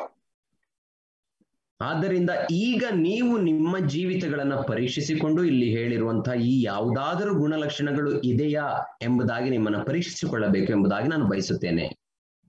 For example, are you disobedient to your parents? ಉದಾಹರಣೆಗೆ, ನೀವು ನಿಮ್ಮ ತಂದೆ ತಾಯಿಗಳಿಗೆ ಅವಿಧೇಯರಾಗಿದ್ದೀರಾ? Are you living an unholy life? ನೀವು ಒಂದು ವೇಳೆ ಅಪರಿಶುದ್ಧ ಜೀವಿತವನ್ನು ಜೀವಿಸುತ್ತಿದ್ದೀರಾ? No, we need to check. These are the ways that we can live in this world, normally from our flesh. These are the things of the flesh. ನಾವು ನಮ್ಮನ್ನ ಪರೀಕ್ಷಿಸಿಕೊಳ್ಳಬೇಕು. ಯಾಕಂದ್ರೆ ಈ ಲೋಕದಲ್ಲಿ ಜೀವಿಸುವಾಗ ನಾವು ನಮ್ಮ ಈ ಶರೀರಾಧೀನ ಭಾವದ ಮೂಲಕ ಈ ಪಾಪಗಳನ್ನು ಮಾಡಲಿಕ್ಕೆ ಸಾಧ್ಯ. In Galatians chapter 5, we read these are the flesh, the activities of the flesh, and opposite to that is the activities of the fruit of the spirit. ನಾವು ಗಲಾತ್ಯದವರಿಗೆ ಬರೆದ ಪತ್ರಿಕೆ 5ನೇ ಅಧ್ಯಾಯದಲ್ಲಿ ನಾವು ನೋಡಿಕೊಳ್ಳುವಾಗ ಶರೀರದ ಅಥವಾ ಶರೀರ ಭಾವಕ್ಕೂ maybe verse 19 onwards. ಶರೀರ ಭಾವಕ್ಕೂ ಮತ್ತು ಶರೀರ ಭಾವದ ಕರ್ಮಗಳಿಗೂ ಮತ್ತು ಪವಿತ್ರಾತ್ಮನಿಂದ ಭರಿತರಾಗಿ ಜೀವಿಸುವುದಕ್ಕೂ ಇರುವ ವ್ಯತ್ಯಾಸವನ್ನು ನಾವು ಅಲ್ಲಿ ನೋಡುತ್ತೇವೆ. Now, if you look at all these things basically shows self-loving. Basically, I am doing it for myself. ನಾವು ಈ ಎಲ್ಲಾ ಸಂಗತಿಗಳನ್ನ ನಾವು ನೋಡುವಾಗ ನಾನು ಈ ಸಂಗತಿಗಳನ್ನು ಯಾಕೆ ಮಾಡುತ್ತಿದ್ದೇನೆ ಅಂದರೆ ನಾನು ಸ್ವಾರ್ಥ ಪ್ರೀತಿ ಉಳ್ಳವನು ಅಥವಾ ನನ್ನನ್ನು ನಾನು ಪ್ರೀತಿಸಿಕೊಳ್ಳುವವನು, ಆದ್ದರಿಂದ ಇದನ್ನು ಮಾಡುತ್ತಿದ್ದೇನೆ. But if you look at the fruit of the Spirit, we see again all the fruit of the Spirit can only be exhibited in a relationship, in connection with others. ನಾವು ಶರೀರಾಧೀನ ಸ್ವಭಾವಗಳ ಪಟ್ಟಿಗಳನ್ನು ಅಲ್ಲಿ ಕೊಟ್ಟಿರುವುದನ್ನು ನೋಡುವಾಗ ಆ ಶರೀರಾಧೀನ ಸ್ವಭಾವಗಳು ಅದು ನಾವು ವೈಯಕ್ತಿಕವಾಗಿ ನಾವು ಸ್ವಾರ್ಥ ಚಿಂತಕರಾಗಿ ನಾವು ಮಾಡುವಂತವುಗಳು. ಆದರೆ ಪವಿತ್ರಾತ್ಮನ ಫಲಗಳನ್ನ ಕುರಿತಾಗಿ ನಾವು ನೋಡುವಾಗ ಅಲ್ಲಿ ಕೊಡಲ್ಪಟ್ಟಿರುವಂತದ್ದು ನಾವು ವೈಯಕ್ತಿಕವಾಗಿ ಸ್ವಾರ್ಥಿಗಳಾಗಿ ಮಾಡುವಂಥದ್ದಲ್ಲ, ಬದಲಾಗಿ ಅದು ನಾವು ಸಂಬಂಧ ಉಳ್ಳವರಾಗಿ ಇತರರೊಟ್ಟಿಗೆ ಅಥವಾ ದೇವರೊಟ್ಟಿಗೆ ಸಂಬಂಧ ಉಳ್ಳವರಾಗಿ ಮಾಡುವಂತವುಗಳಾಗಿವೆ. All those characteristics of the fruit of the Spirit can only be exhibited in a relationship with others. ಈ ಎಲ್ಲ ಆತ್ಮನ ಫಲಗಳು ಅದು ನಮ್ಮಲ್ಲಿ ಯಾವಾಗ ಕಾಣಿಸಿಕೊಳ್ಳುತ್ತವೆ ಅಂದರೆ ನಾವು ಇತರರೊಟ್ಟಿಗೆ ಸಂಬಂಧವನ್ನು ಯಾವ ರೀತಿ ಸಂಬಂಧದಲ್ಲಿ ನಾವು ವರ್ತಿಸುತ್ತೇವೆ ಎಂಬುದರಲ್ಲಿ ಅವು ತೋರಿ ಬರುತ್ತವೆ. Like for example, joy, love, peace, patience, kindness, goodness, faithfulness, gentleness, self-control, all these things is in relationship with others. ಉದಾಹರಣೆಗೆ ನಾವು ಇಲ್ಲಿ ನೋಡಿಕೊಳ್ಳುವ ಹಾಗೆ ಪ್ರೀತಿ, ಸಂತೋಷ, ಸಮಾಧಾನ, ದೀರ್ಘಶಾಂತಿ, ದಯೆ, ಉಪಕಾರ, ನಂಬಿಕೆ, ಸಾಧುತ್ವ, ಶಮೆದಮೆ ಇಂಥವುಗಳು ಎಂಬುದಾಗಿ ಅಲ್ಲಿ ಹೇಳುವಾಗ ಈ ಎಲ್ಲಾ ಕಾರ್ಯಗಳು ಯಾವಾಗ ತೋರಿ ಬರುತ್ತವೆ ಅಂದರೆ ನಾವು ಇತರರೊಂದಿಗೆ ಯಾವ ರೀತಿ ಸಂಬಂಧವನ್ನ ಹೊಂದಿದ್ದೇವೆ ಅಥವಾ ಇತರರೊಂದಿಗೆ ವ್ಯವಹರಿಸುವಾಗ ಇವೆಲ್ಲವೂ ತೋರಿಸಲ್ಪಡುತ್ತವೆ. So when you say that you walk like Christ, the test for that is, am I exhibiting these characteristics in my life, the fruit of the Spirit in my life? That is a test. ಆದುದರಿಂದ ನೀವು ನಾನು ಕ್ರಿಸ್ತನಲ್ಲಿ ಜೀವಿಸುತ್ತಾ ಇದ್ದೇನೆ, ನಾನು ಪವಿತ್ರಾತ್ಮ ಭರಿತನಾಗಿ ಜೀವಿಸುತ್ತಾ ಇದ್ದೇನೆ ಎಂಬುದಕ್ಕೆ ಪರೀಕ್ಷೆ ಏನೆಂದರೆ ಈ ಎಲ್ಲಾ ಗುಣಗಳು ನಿಮ್ಮ ಜೀವಿತದಲ್ಲಿ ತೋರಿ ಬರುವಾಗ ನಾನು ನಿಜವಾಗಿಯೂ ಕ್ರಿಸ್ತನಲ್ಲಿ ನೆಲೆಗೊಂಡಿದ್ದೇನಾ ಇಲ್ಲವೇ ಎಂಬುದಾಗಿ ಗೊತ್ತಾಗುತ್ತದೆ. What is the test of am I growing spiritually? ನಾನು ಆತ್ಮೀಕವಾಗಿ ಬೆಳೆಯುತ್ತಿದ್ದೇನಾ ಎಂಬುದಾಗಿ ತಿಳಿದುಕೊಳ್ಳುವುದಕ್ಕೆ ಯಾವ ಪರೀಕ್ಷೆ ಇದೆ? Okay, sometimes we think that, okay, if I read the Bible, if I pray, if I give tracts, that are some of the signs of spirituality. Yes, those are some of the signs. But I can read the Bible yet not exhibit the fruit of the Spirit. ನಾವು ಅನೇಕ ಸಂದರ್ಭಗಳಲ್ಲಿ ಈ ರೀತಿ ನೆನೆಸುತ್ತೇವೆ, ನಾನು ಸತ್ಯವೇದ ಓದುವವನಾದರೆ, ಪ್ರಾರ್ಥನೆ ಮಾಡುವವನಾದರೆ, ಟ್ರ್ಯಾಕ್ಟ್ಸ್ ಗಳನ್ನ ಹಂಚಿಕೊಳ್ಳುವವನಾದರೆ ನಾನು ಆತ್ಮೀಕವಾಗಿ ಜೀವಿಸುತ್ತಿದ್ದೇನೆ ಎಂಬುದಾಗಿ ನಾವು ನೆನೆಸುತ್ತೇವೆ. ಆದರೆ ನಾವು ಸತ್ಯವೇದ ಓದುವವರಾಗಿಯೂ ಕೂಡ ಅವುಗಳನ್ನು ಅನುಸರಿಸಿ ನಡೆಯದೇ ಇರುವಾಗ ನಾವು ನಮ್ಮಿಷ್ಟಕ್ಕೆ ತಕ್ಕ ಹಾಗೆ ನಾವು ಜೀವಿಸುವವರಾಗಿರುತ್ತೇವೆ. Okay, so what I'm trying to say is we can do many of those things, yet we cannot, we will be able to show or we will not showing the fruit of the Spirit in our life many times. ನಾವು ಈ ಎಲ್ಲಾ ಕಾರ್ಯಗಳನ್ನ ಮಾಡುವವರಾಗಿ ಆತ್ಮೀಕವಾಗಿ ಅಭಿವೃದ್ಧಿ ಹೊಂದುತ್ತಿದ್ದೇನೆ ಎಂಬುದಾಗಿ ನೆನೆಸಿಕೊಂಡರೂ ಅನೇಕ ಸಂದರ್ಭಗಳಲ್ಲಿ ನಾವು ಪವಿತ್ರಾತ್ಮನ ಆ ಫಲಗಳನ್ನು ತೋರಿಸದೇ ಇರಲಿಕ್ಕೂ ಕೂಡ ಸಾಧ್ಯ. So that is why Paul, when John is writing, he says that if you abide in Christ, then you should walk like him. So it means every time these things should increase in my life. ಆದ್ದರಿಂದಲೇ ಯೋಹಾನನು ತನ್ನ ಪತ್ರಿಕೆಯಲ್ಲಿ 3ನೇ ಅಧ್ಯಾಯ 9ನೇ ವಚನದಲ್ಲಿ ಬರೆಯುವಾಗ, ನೀನು ಕ್ರಿಸ್ತನನ್ನ ಅನುಸರಿಸಿ ನಡೆಯುವವನಾದರೆ ಈ ಎಲ್ಲಾ ಆತ್ಮನ ಫಲಗಳು ನಿನ್ನ ಜೀವಿತದಲ್ಲಿ ಕಾಣಿಸಬೇಕು ಎಂಬುದಾಗಿ ಹೇಳುತ್ತಾನೆ. Many times we come and share the testimony at the end of the year. Last year I did this, I couldn't do that, I want to do next year. ನಾವು ಸಾಮಾನ್ಯವಾಗಿ ವರ್ಷದ ಅಂತ್ಯಕ್ಕೆ ಬರುವಾಗ ನಮ್ಮ ಸಾಕ್ಷಿಗಳನ್ನು ಹಂಚಿಕೊಳ್ಳುತ್ತೇವೆ. ಕಳೆದ ವರ್ಷ ನಾನು ಈ ಎಲ್ಲಾ ಸಂಗತಿಗಳನ್ನು ಮಾಡಿದೆನು, ಮುಂದಿನ ವರ್ಷ ಹೊಸ ವರ್ಷದಲ್ಲಿ ನಾನು ಈ ಸಂಗತಿಗಳನ್ನು ಮಾಡಬೇಕೆಂಬುದಾಗಿ ಬಯಸುತ್ತೇನೆ ಎಂದು ಸಾಕ್ಷಿ ಹೇಳುತ್ತೇವೆ. So one of the ways to evaluate your spiritual life is to show how did my loving others increased than last year? How did my patience increase from last year? So these are the questions that we need to ask and check ourselves. ನಾನು ನನ್ನ ಆತ್ಮೀಕ ಬೆಳವಣಿಗೆಯನ್ನ ಪರೀಕ್ಷಿಸಿಕೊಳ್ಳಬೇಕಾದರೆ ಇರುವ ಇನ್ನೊಂದು ಮಾರ್ಗ ಏನೆಂದರೆ, ಕಳೆದ ವರ್ಷಕ್ಕೆ ಹೋಲಿಸಿದರೆ ಈ ವರ್ಷ ನನ್ನ ಪ್ರೀತಿ ಎಷ್ಟು ಹೆಚ್ಚಾಗಿದೆ, ಕಳೆದ ವರ್ಷಕ್ಕೆ ಹೋಲಿಸಿದರೆ ಈ ವರ್ಷ ನನ್ನ ಸಂತೋಷ, ಸಮಾಧಾನ, ಈ ಆತ್ಮನ ಫಲಗಳು ಎಷ್ಟು ಅಭಿವೃದ್ಧಿಯಾಗಿವೆ ಎಂಬುದಾಗಿ ನಮ್ಮನ್ನು ನಾವು ಪರೀಕ್ಷಿಸಿಕೊಳ್ಳುವಾಗ ಅದು ತಿಳಿಯುತ್ತದೆ. Because those are the signs of we becoming like Christ. ಯಾಕಂದ್ರೆ ಈ ಎಲ್ಲಾ ಚಿಹ್ನೆಗಳು ನಾವು ಕ್ರಿಸ್ತನ ದಾರಿಯಲ್ಲಿ ನಡೆಯುತ್ತಾ ಇದ್ದೇವೆ ಅಥವಾ ಕ್ರಿಸ್ತನ ಹಾಗೆ ಮಾರ್ಪಡುತ್ತಿದ್ದೇವೆ ಎಂಬುದಕ್ಕೆ ಇರುವ ಸೂಚನೆಗಳು. So first we saw that you need to abide in me, that is, and we saw some of the proof of that. But secondly, we need to look at in John chapter 15 verse 7 and 8, it says, if you abide in me, my words abide in you. That is the second thing that we need to do. ನಾವು ಮೊದಲನೇದಾಗಿ ನೋಡಿಕೊಂಡೆವು ಕ್ರಿಸ್ತನಲ್ಲಿ ಜೀವಿಸುವುದು ಅಥವಾ ಕ್ರಿಸ್ತನಲ್ಲಿ ನೆಲೆಗೊಂಡಿರುವುದು ಅಂದರೆ ಏನು ಎಂಬುದಾಗಿ. ಈಗ ನಾವು ಮತ್ತೆ ಯೋಹಾನನ ಸುವಾರ್ತೆ 15ನೇ ಅಧ್ಯಾಯ 7ರಿಂದ 8ನೇ ವಚನಕ್ಕೆ ಬರುವಾಗ, ಅಲ್ಲಿ ನೀವು ನನ್ನಲ್ಲಿಯೂ ನನ್ನ ವಾಕ್ಯಗಳು ನಿಮ್ಮಲ್ಲಿಯೂ ನೆಲೆಗೊಂಡಿದ್ದರೆ ಏನು ಬೇಕಾದರೂ ಬೇಡಿಕೊಳ್ಳಿರಿ, ಅದು ನಿಮಗೆ ದೊರೆಯುವುದು. ನೀವು So here it says you abide in me, but how do you know that you abide in me? My words abide in you. ಆಗ ಇಲ್ಲಿ ಏನು ಹೇಳುತ್ತಾ ಇದೆ ಅಂದರೆ, ನೀವು ನನ್ನಲ್ಲಿ ನೆಲೆಗೊಂಡಿರುವುದಕ್ಕೆ ಇರುವಂತ ಸೂಚನೆ ಏನೆಂದರೆ ನನ್ನ ವಾಕ್ಯಗಳು ನಿಮ್ಮಲ್ಲಿ ನೆಲೆಗೊಂಡಿರುತ್ತವೆ ಎಂಬುದಾಗಿ ಯೇಸು ಸ್ವಾಮಿ ಹೇಳುತ್ತಿದ್ದಾನೆ. So the word of God in our life is very important. That is another way of showing our love towards God. ಆದ್ದರಿಂದ ದೇವರ ವಾಕ್ಯವು ನಮ್ಮ ಜೀವಿತದಲ್ಲಿ ಅತ್ಯಂತ ಪ್ರಾಮುಖ್ಯ. ಅದು ಇತರರ ಕಡೆಗೆ ನಮ್ಮ ಪ್ರೀತಿಯನ್ನು ತೋರಿಸುವಂತಹ ಅಥವಾ ದೇವರ ಕಡೆಗಿನ ನಮ್ಮ ಪ್ರೀತಿಯನ್ನು ತೋರಿಸುವ ಇನ್ನೊಂದು ವಿಧವಾಗಿದೆ. In 1 John chapter 2 verse 14 it says that I write to you young men because you are strong and the word of God abides in you and you have overcome the evil one. ನಾವು 1 ಯೋಹಾನ ಪತ್ರಿಕೆ 2ನೇ ಅಧ್ಯಾಯ 14ನೇ ವಚನದಲ್ಲಿ ನಾವು ನೋಡುವಾಗ, ಮಕ್ಕಳಿರ ನೀವು ತಂದೆಯನ್ನು ಬಲ್ಲವರಾಗಿರುವುದರಿಂದ ನಿಮಗೆ ಬರೆದಿದ್ದೇನೆ, ತಂದೆಗಳೇ ಆದಿಯಿಂದಿರುವಾತನನ್ನು ನೀವು ಬಲ್ಲವರಾದ್ದರಿಂದ ನಿಮಗೆ ಬರೆದಿದ್ದೇನೆ, ಯೌವನಸ್ಥರೇ ನೀವು ಶಕ್ತರಾಗಿರುವುದರಿಂದಲೂ ದೇವರ ವಾಕ್ಯವು ನಿಮ್ಮಲ್ಲಿ ನೆಲೆಗೊಂಡಿರುವುದರಿಂದಲೂ ನೀವು ಕೆಡುಕನನ್ನು ಜಯಿಸುವುದರಿಂದಲೂ ನಿಮಗೆ ಬರೆದಿದ್ದೇನೆ ಎಂಬುದಾಗಿ ಹೇಳುತ್ತಾನೆ. So there it says you are strong.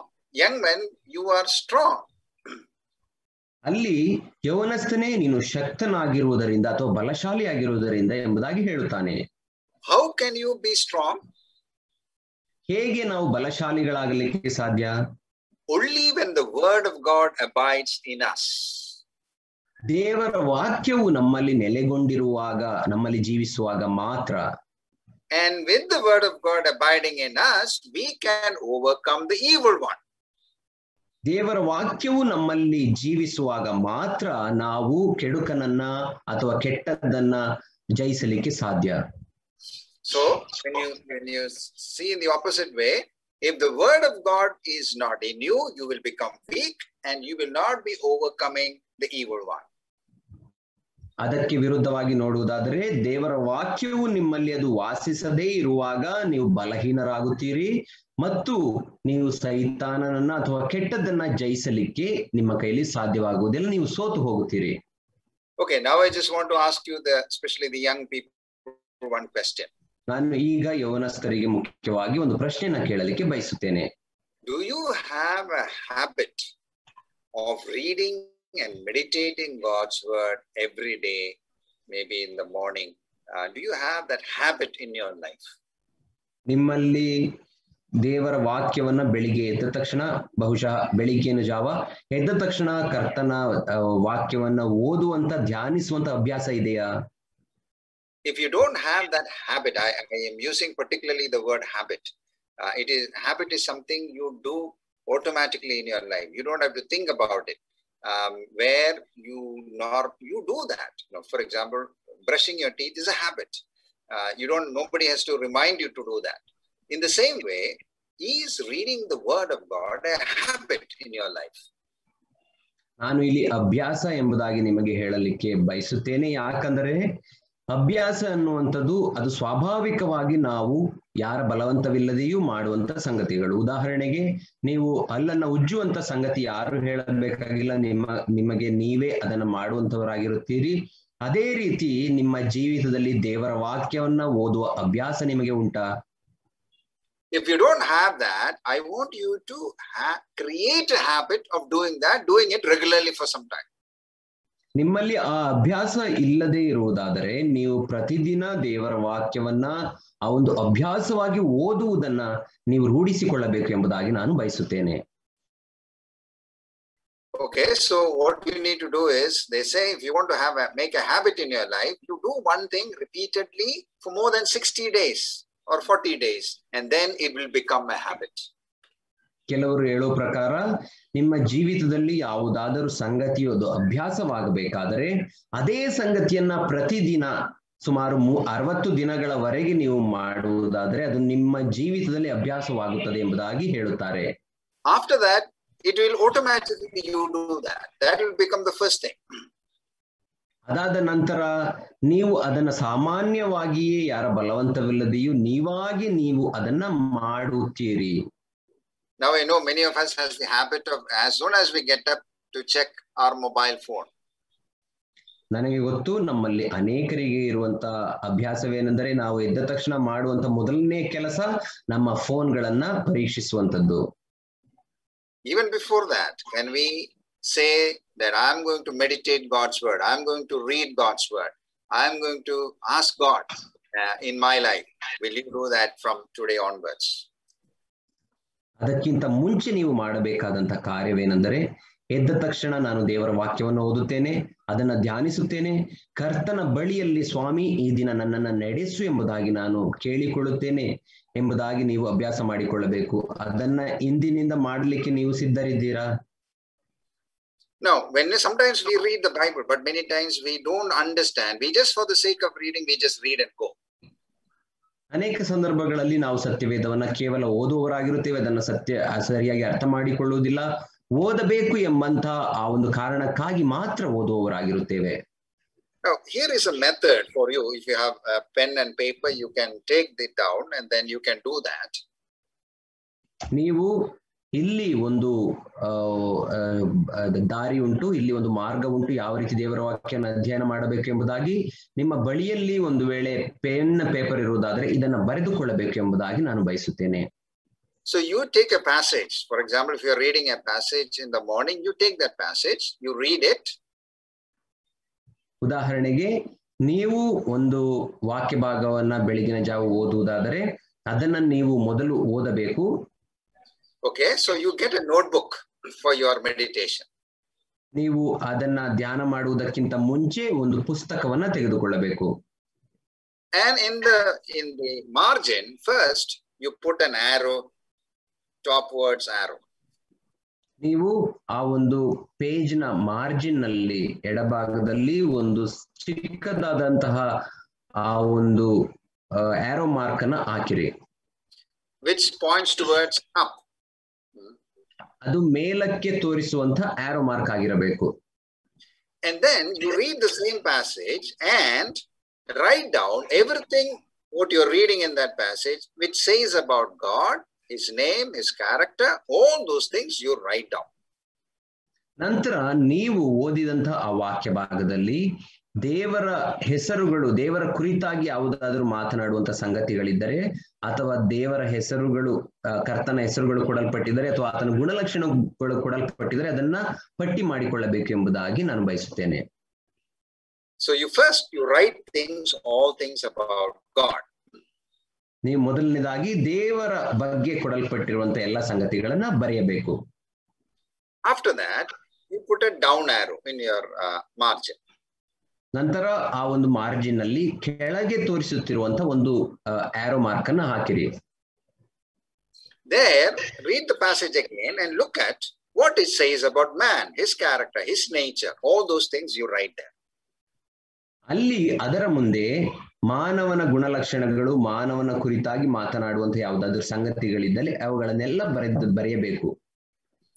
And then you put a side arrow. ನಂತರ ನೀವು ಬಲಭಾಗಕ್ಕೆ ತೋರಿಸುವಂತಹ ಒಂದು ಆರೋ ಮಾರ್ಕ್ ಅನ್ನ ಹಾಕಿರಿ. And there again read the same passage and find out, is there any warnings in that? Is there any promises given? And is there any commandments that is given in that passage? You write those things there.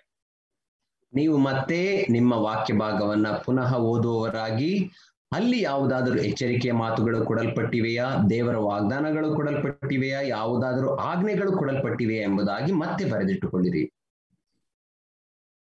So in this way you will be able to understand really what is there in that passage. ಈ ರೀತಿ ನೀವು ಮಾಡುವಾಗ ನಿಜವಾಗಿಯೂ ಆ ವಾಕ್ಯ ಭಾಗದಲ್ಲಿ ಏನು ಗೂಢಾರ್ಥ ಅಡಗಿದೆ ಎಂಬುದಾಗಿ ಅರ್ಥ ಮಾಡಿಕೊಳ್ಳುತ್ತೀರಿ.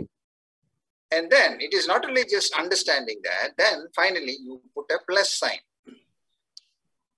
ಅದನ್ನ ಅರ್ಥ ಮಾಡಿಕೊಳ್ಳುವುದು ಮಾತ್ರವಲ್ಲ, ಕಡೆಯದಾಗಿ ನೀವು ಒಂದು ಆ ಪ್ಲಸ್ ಚಿಹ್ನೆಯನ್ನ ಹಾಕಬೇಕು. There, based on the things I know about God, about man, and warnings and promises, commandments, what I should do today, that you need to write and put it into practice in your day. ಅದರ ಮುಂದೆ ನೀವು ಈಗ ಅಧ್ಯಯನ ಮಾಡಿದಂತ ದೇವರ ವಾಕ್ಯದ ಆಧಾರದ ಮೇಲೆ ನಾನು ಈ ದಿನ ಯಾವ ಕಾರ್ಯಗಳನ್ನ ಮಾಡಬೇಕು, ಇದರ ಹಿನ್ನೆಲೆಯಲ್ಲಿ ಈಗ ತಾನೇ ಓದಿದಂತ ದೇವರ ವಾಕ್ಯದ ಹಿನ್ನೆಲೆಯಲ್ಲಿ ನಾನು ಯಾವ ಕಾರ್ಯಗಳನ್ನ ಮಾಡಬೇಕು ಎಂಬುದಾಗಿ ಬರೆದಿಟ್ಟುಕೊಳ್ಳಬೇಕು. So I want you to maybe at least for some time practice this in your, as you read the word of God. I can guarantee you will really understand the word of God more clearly. ನೀವು ಕೆಲವು ದಿನಗಳವರೆಗೆ ಈ ರೀತಿ ದೇವರ ವಾಕ್ಯವನ್ನು ಅಧ್ಯಯನ ಮಾಡಿ ಬರೆದಿಟ್ಟುಕೊಳ್ಳುವಾಗ ನಾನು ನಿಮಗೆ ಖಂಡಿತವಾಗಿಯೂ ಹೇಳುತ್ತೇನೆ ಏನೆಂದರೆ ನೀವು ದೇವರ ವಾಕ್ಯವನ್ನ ಸರಿಯಾಗಿ ಅರ್ಥ ಮಾಡಿಕೊಳ್ಳುತ್ತೀರಿ. So meditate God's word in this way every day so that you can abide in God's word. ಆದ್ದರಿಂದ ಪ್ರತಿದಿನ ದೇವರ ವಾಕ್ಯವನ್ನ ಈ ರೀತಿ ಅಧ್ಯಯನ ಮಾಡಿರಿ, ಇದರ ಮೂಲಕ ನೀವು ದೇವರಲ್ಲಿ ನೆಲೆಗೊಳ್ಳಲಿಕ್ಕೆ ಸಾಧ್ಯವಾಗುತ್ತದೆ. The other way that we can do is you study God's word in a very systematic way by yourself. ಇನ್ನೊಂದು ರೀತಿಯಲ್ಲಿಯೂ ನಾವು ಅಧ್ಯಯನವನ್ನು ಮಾಡಬಹುದು. ಅದೇನೆಂದರೆ ನೀವು ಕ್ರಮಬದ್ಧವಾಗಿ ದೇವರ ವಾಕ್ಯದ ಅಧ್ಯಯನ ಮಾಡಬೇಕು, ನಿಮ್ಮಷ್ಟಕ್ಕೆ ನೀವೇ. One of the tools that we have now, I know that you all have mobile phones now. There is an app, MAS app, Bible Courses app. And in that, there are so many courses, Kannada courses are there. You can download the app and study one course one by one. And in that way, you are studying the word of God by yourself. ನಿಮ್ಮೆಲ್ಲರ ಬಳಿಯಲ್ಲಿಯೂ mobile phone ಇದೆ ಎಂಬುದಾಗಿ ನನಗೆ ಗೊತ್ತು. ಆದ್ದರಿಂದ mobile phone ಅನ್ನು ಉಪಯೋಗಿಸುವವರಾಗಿಯೂ ಕೂಡ ನೀವು ದೇವರ ವಾಕ್ಯದ ಅಧ್ಯಯನ ಮಾಡಬೇಕು. ಅಲ್ಲಿ MAS ಎಂಬಂತ ಒಂದು ಅಪ್ಲಿಕೇಶನ್ ಮೂಲಕ ನೀವು ತೆಗೆಯುವುದಾದರೆ ಅಲ್ಲಿ ಅನೇಕ ಕೋರ್ಸ್ಗಳು ಕೊಡಲ್ಪಟ್ಟಿದೆ. ಆ ಕೋರ್ಸ್ಗಳಲ್ಲಿ ನಿಮಗೆ ಇಷ್ಟವಾದಂತಹ ಯಾವುದಾದರೂ ಒಂದು ಕೋರ್ಸ್ ಅನ್ನ ನೀವು ಕ್ರಮಬದ್ಧವಾಗಿ ಅಧ್ಯಯನ ಮಾಡಿರಿ. And it is free. You can do it at your own time and learn it. It is, you go to the Play Store and type MAS Bible app and Bible courses, and then you can find it, install it, and start doing the course. Even in Kannada itself, it's there. And if you want in English, there are so many other courses. So you can do either in English or in Kannada, but learn the word of God by yourself. ಇದು ಉಚಿತವಾಗಿದೆ. ಇದು play store ನಲ್ಲಿ ಸಿಗುವಂತದ್ದಾಗಿರುತ್ತದೆ. ನೀವು play ಸ್ಟೋರ್ಗೆ ಹೋಗಿ MAS Bible app ಮತ್ತು ಕೋರ್ಸ್ಗಳು ಎಂಬುದಾಗಿ ಅಲ್ಲಿ type ಮಾಡುವಾಗ ಆ ಕೋರ್ಸ್ಗಳು ಎಲ್ಲ ಅದು ಓಪನ್ ಆಗುವಂತದ್ದಾಗಿರುತ್ತದೆ. ನಿಮಗೆ ಇಷ್ಟವಾದಂತಹ ಕೋರ್ಸ್ ಅನ್ನ ನೀವು ತೆಗೆದುಕೊಂಡು ಅಧ್ಯಯನ ಮಾಡಬಹುದು. ನಿಮ್ಮಷ್ಟಕ್ಕೆ ನೀವೇ ಸ್ವಯಂ ಪ್ರೇರಿತರಾಗಿ ಅಥವಾ ಏಕಾಂತದಲ್ಲಿ ಈ ಅಧ್ಯಯನವನ್ನ ಮಾಡಬಹುದು. Okay, now third thing. So first, abide in me, and then it says abide in my words, and then thirdly it says abide in my love in 1 John chapter 15 verse 9 to 12. ನಾವು ಯೋಹಾನನ ಸುವಾರ್ತೆ 15ನೇ ಅಧ್ಯಾಯದಲ್ಲಿ ನಾವು ನೋಡಿಕೊಂಡ ಹಾಗೆ ಮೊದಲನೇದಾಗಿ ನನ್ನಲ್ಲಿ ನೆಲೆಗೊಂಡಿರ್ರಿ ಎಂಬುದಾಗಿ ಹೇಳಲ್ಪಟ್ಟಿದೆ. ಎರಡನೇದಾಗಿ ನನ್ನ ವಾಕ್ಯದಲ್ಲಿ ನೆಲೆಗೊಂಡಿರ್ರಿ ಎಂಬುದಾಗಿ ಹೇಳಲ್ಪಟ್ಟಿದೆ. ಮೂರನೇದಾಗಿ ನಾವು 9ರಿಂದ 12ನೇ ವಚನವನ್ನ ನಾವು ನೋಡುವಾಗ ಅಲ್ಲಿ ನನ್ನ ಪ್ರೀತಿಯಲ್ಲಿ ನೆಲೆಗೊಂಡಿರ್ರಿ ಎಂಬುದಾಗಿ ಅಲ್ಲಿ ಕೊಡಲ್ಪಟ್ಟಿದೆ. And how do you abide in my love? Then it says that you love one another as I have loved you. ನೀವು ನನ್ನ ಪ್ರೀತಿಯಲ್ಲಿ ಹೇಗೆ ನೆಲೆಗೊಂಡಿರುತ್ತೀರಿ? ಅದಕ್ಕೆ ಉತ್ತರವು ಅಲ್ಲೇ ಕೊಡಲ್ಪಟ್ಟಿದೆ. ನೀವು ಒಬ್ಬರನ್ನೊಬ್ಬರು ಪ್ರೀತಿಸುವಾಗ ನನ್ನ ಪ್ರೀತಿಯಲ್ಲಿ ನೆಲೆಗೊಂಡಿರುತ್ತೀರಿ. So when I love God, I love God's word, and God's word will transform me to love others. ನಾನು ದೇವರನ್ನ ಪ್ರೀತಿಸುವಾಗ ದೇವರ ವಾಕ್ಯವು ನನ್ನಲ್ಲಿ ನೆಲೆಗೊಂಡಿರುವಾಗ ದೇವರು ನನ್ನನ್ನ ಪರಿವರ್ತಿಸುವವನಾಗಿರುತ್ತಾನೆ. ಆದ ಕಾರಣ ಅದರ ಫಲವಾಗಿ ನಾನು ಇತರರನ್ನ ಪ್ರೀತಿಸುವವನಾಗಿರುತ್ತೇನೆ. Okay, our time has gone, but I just want you to go back and read 1 John again by yourself and studying these things, it says, if you say that you are in Christ, then you need to love your brother. ಆದ್ದರಿಂದ ನನ್ನ ಸಮಯವು ಈಗಾಗಲೇ ದಾಟಿದೆ. ನೀವೆಲ್ಲರೂ ಮನೆಗೆ ಹೋಗಿ 1 ಯೋಹಾನನ ಪತ್ರಿಕೆಯನ್ನ ಓದಿಕೊಳ್ಳಬೇಕು ಎಂಬುದಾಗಿ ನಾನು ಬಯಸುತ್ತೇನೆ. ಆದ್ದರಿಂದ ನೀವು ದೇವರಲ್ಲಿ ನೆಲೆಗೊಂಡಿರುವುದಾದರೆ ನೀವು ಒಬ್ಬರನ್ನೊಬ್ಬರು ಪ್ರೀತಿಸುತ್ತೀರಿ. And then love, basically the word love is not just an emotion. It is basically a verb. It is an action word. ಅಲ್ಲಿ ಪ್ರೀತಿ ಎಂಬುದಾಗಿ ಹೇಳುವಾಗ ಅದು ಕೇವಲ ನಮ್ಮ ಭಾವನೆಗಳಿಗೆ ಸಂಬಂಧಪಟ್ಟಂತಹ ಒಂದು ಮಾತಲ್ಲ, ಬದಲಾಗಿ ಅದು ಕಾರ್ಯರೂಪವಾಗಿ ತೋರಿಸಬೇಕಾದಂತಹ ಒಂದು ಸಂಗತಿಯಾಗಿದೆ. ನಾವು ಒಬ್ಬರನ್ನ ಪ್ರೀತಿಸುವಾಗ ಆ ಕಾರ್ಯದ ಮೂಲಕ ನಾವು ತೋರಿಸಬೇಕು. That is why in verse 17, 1 John chapter 4 verse 17, it says, if anyone has the words good and sees his brother in need, yet closes his heart against him, how does God's love abide in him?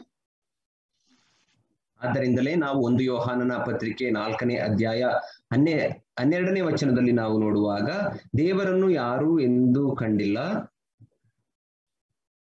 ನಾವು ಒಬ್ಬರನ್ನೊಬ್ಬರು ಪ್ರೀತಿಸಿದರೆ ದೇವರು ನಮ್ಮಲ್ಲಿ ನೆಲೆಗೊಂಡಿದ್ದಾನೆ ಮತ್ತು ಆತನಿಂದಾಗುವ ಪ್ರೀತಿಯು ನಮ್ಮಲ್ಲಿ ಸಿದ್ಧಿಗೆ ಬರುತ್ತದೆ ಎಂಬುದಾಗಿ ಕೊಡಲ್ಪಟ್ಟಿದೆ.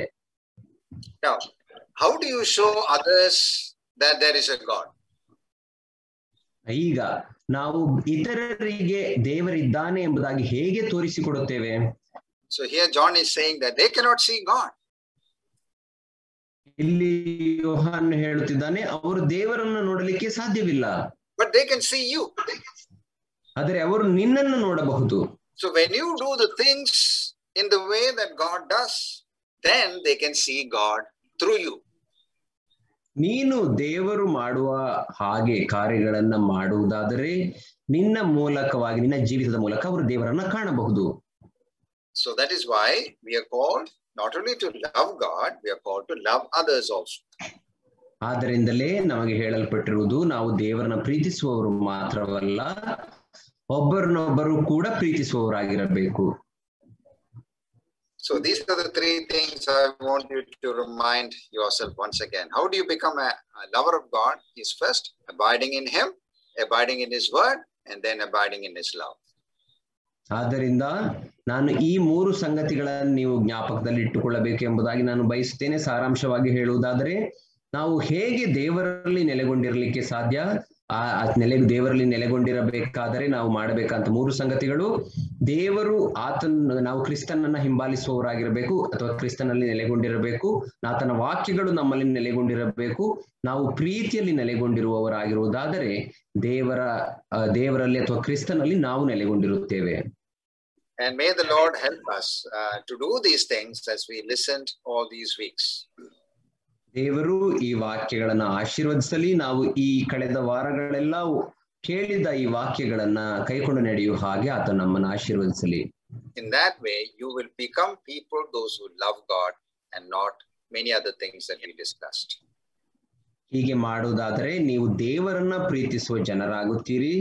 ನಾವು ನೋಡಿಕೊಂಡ ಬೇರೆಯ ರೀತಿಯ ಕೆಟ್ಟ ರೀತಿಯ ಜನಗಳಾಗುವುದಿಲ್ಲ. And in that way I pray that all of you will become lovers of God. ಆದ್ದರಿಂದಲೇ ನನ್ನ ಪ್ರಾರ್ಥನೆ ನಿಮ್ಮೆಲ್ಲರಿಗೂ ಏನಾಗಿದೆ ಅಂದರೆ, ನೀವೆಲ್ಲರೂ ದೇವರನ್ನ ಪ್ರೀತಿಸುವವರಾಗಬೇಕು. And may the Lord bless these words to us. And once again, thank you for this opportunity that you gave me to share God's word. And I pray that God will multiply these words in each one of your hearts. ನಿಮ್ಮೆಲ್ಲರಿಗೂ ವಂದನೆಗಳನ್ನ ಸಲ್ಲಿಸುತ್ತೇನೆ. ನನಗೆ ಈ ಅವಕಾಶವನ್ನು ಕೊಟ್ಟದ್ದಕ್ಕಾಗಿ, ದೇವರ ವಾಕ್ಯವನ್ನು ಹಂಚಿಕೊಳ್ಳಲಿಕ್ಕೆ ನಿಮ್ಮೆಲ್ಲರಿಗೂ ವಂದನೆಗಳು. ನನ್ನ ಪ್ರಾರ್ಥನೆ ಏನಾಗಿರುತ್ತೆ ಅಂದರೆ, ಈಗ ಕೇಳಿದಂತ ಈ ವಾಕ್ಯಗಳನ್ನ ದೇವರು ನಿಮ್ಮ ಹೃದಯಗಳಲ್ಲಿ ಆತನು ಅಭಿವೃದ್ಧಿ ಪಡಿಸಲಿ ಎಂಬುದಾಗಿ ನಾನು ಪ್ರಾರ್ಥಿಸುತ್ತೇನೆ.